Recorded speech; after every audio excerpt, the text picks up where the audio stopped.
Good evening friends. ఈరోజు మా డిన్నర్లోకి పరోటాలు, mushroom paneer curry చేశాను. చిన్న చిన్న టిప్స్ మీకు యూజ్ అవుతాయి. అందరికీ కర్రీ చేయటం వచ్చు, just like paneer butter paneer curry like that. So mushroom శుభ్రంగా కడుక్కొని ఒక గ్లాస్ నీళ్ళు పోసేసి బాయిల్ చేశాను 10 minutes. అవి సైజులో ష్రింక్ అయిపోతే ఉడికినట్టు అర్థం.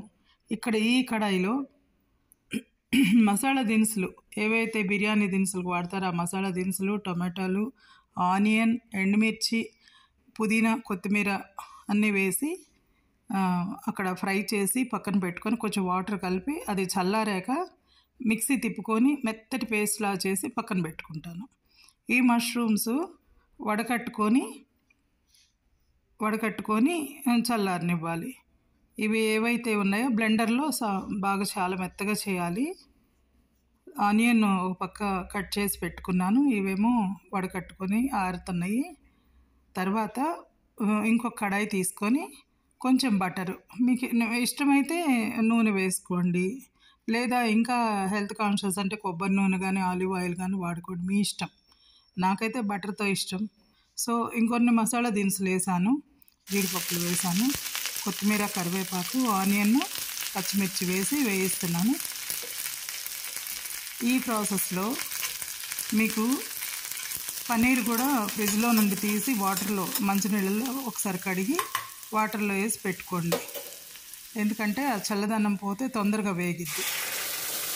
సో బ్లెండర్లో ఏదైతే నేను గ్రైండ్ చేసి పెట్టుకున్నానో మెత్తగా ఆ పేస్ట్ని వేసుకున్నాను. సో ఇక్కడ నుండి 10 minutes బాగా మంచిగా ఉడుకుతుంది. హైలో పెట్టే ఉడకబెట్టచ్చు, లేదా మీడియంలో పెట్టాను నేను. దాదాపు 10-12 minutes పట్టింది. ఎప్పుడైతే ఈ పేస్ట్లో నుండి నూనె వదలటం మొదలుపెట్టిందో అప్పుడే కుక్ అయినట్లు. ఈ రెండో కడాయి పెట్టుకొని ఏదైతే మనం ఇందాక మసాలాలు వేయించుకున్నానో మిక్సీ తిప్పడానికి ఆ కడాయిలోనే కొంచెం నూనె వేసి పన్నీర్ ముక్కలు వేయించుకున్నాను.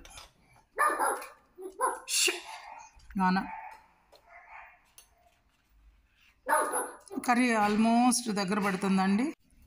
రెండో కడాయిలో పన్నీర్ కూడా వేగుతూ ఉన్నాయి.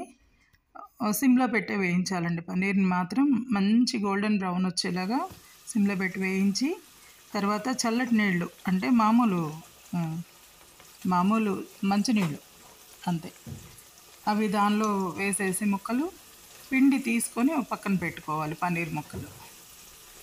సో ఇప్పుడు ఉప్పు, కారం, పసుపు, ఇంకా నేను ధనియాల పొడి కానీ ఏది యాడ్ చేయలేదు, ఎందుకంటే వాటన్నిటి బదులు జాపత్రి అనేది వేశాను. ఇటు దీని తాళింపులో వేశాను, ఇందాక మసాలా దినుసుల్లో కూడా వేశాను. ఇందాక చెప్పడం మర్చిపోయాను, ఒక గుప్పెడు జీడిపప్పు వేశానండి. ఏదైతే మనం మిక్సీ పట్టుకున్నామో ఆనియన్, టమాటో వాటిల్లో ఒక 10 జీడిపప్పు కూడా వేశాను. సో ఆ గుజ్జు అందుకే వస్తుంది అన్నమాట. చక్క పన్నీర్ ముక్కలు గోల్డెన్ బ్రౌన్గా వేగే దాకా కూడా ఓపిక చేసుకోండి. ఏదైనా మనం ఎంత పేషెన్స్ పెడితే వంట అంత టేస్ట్గా వస్తుంది. ఇది ఇవాళే నేను కొంచెం టైం తొందర కోసం నేను మీడియం ఫ్లేమ్లో పెట్టాను, కానీ ఎప్పుడు సిమ్లోనే వంటలు చేస్తాను. సో దట్ ప్రోటీన్స్, విటమిన్స్ ఎగిరిపోకుండా ఉంటాయి. నాకు తెలిసి మష్రూమ్ బాయిల్ చేసేటప్పుడే కొన్ని పోతాయి, బట్ ఈ కర్రీకి మీకు టేస్ట్ ఏం తగ్గదు. ఈ స్టేజ్లో తుకతుక ఉడుకుతూ ఆయిల్ని వదులుతూ ఉంటుందండి గ్రేవీ. ఆ స్టేజ్లో ఏదైతే బాయిల్ చేసిన మష్రూమ్స్ ఉన్నాయో అవి యాడ్ చేసుకొని ఒక 5 minutes బాయిల్ చేయాలి. ఆ తర్వాత ఏదైతే వేయించి వాటర్లో వేసి పిండి పక్కన పెట్టుకున్నామో ఆ పన్నీర్ యాడ్ చేసి ఇంకొక 3-4 minutes అంతే. తర్వాత ఈ స్టేజ్లో కొంచెం ఉంటే మీగడ పెరుగు యాడ్ చేసుకోండి. మీగడ మసాలా ఘాటు వద్దు అని చెప్పి నేను ధనియాల పొడి కానీ మసాలా పొడి కానీ వేయలేదు. బట్ వీటికి చాలా చాలా గుమగుమలాడుతా, ఒక పక్క బిర్యానీ ఫ్లేవరు ఆ స్మెల్ వస్తుంది, ఒక పక్క ఏమో మంచి మష్రూమ్ కర్రీ ఫ్లేవర్ వస్తుంది. కూర అయితే అద్భుతంగా కుదిరింది, చాలా చాలా బాగుంది. మీరు కూడా ఇలానే చేసుకొని ఎంజాయ్ చేస్తారని అనుకుంటున్నాను. Bye friends.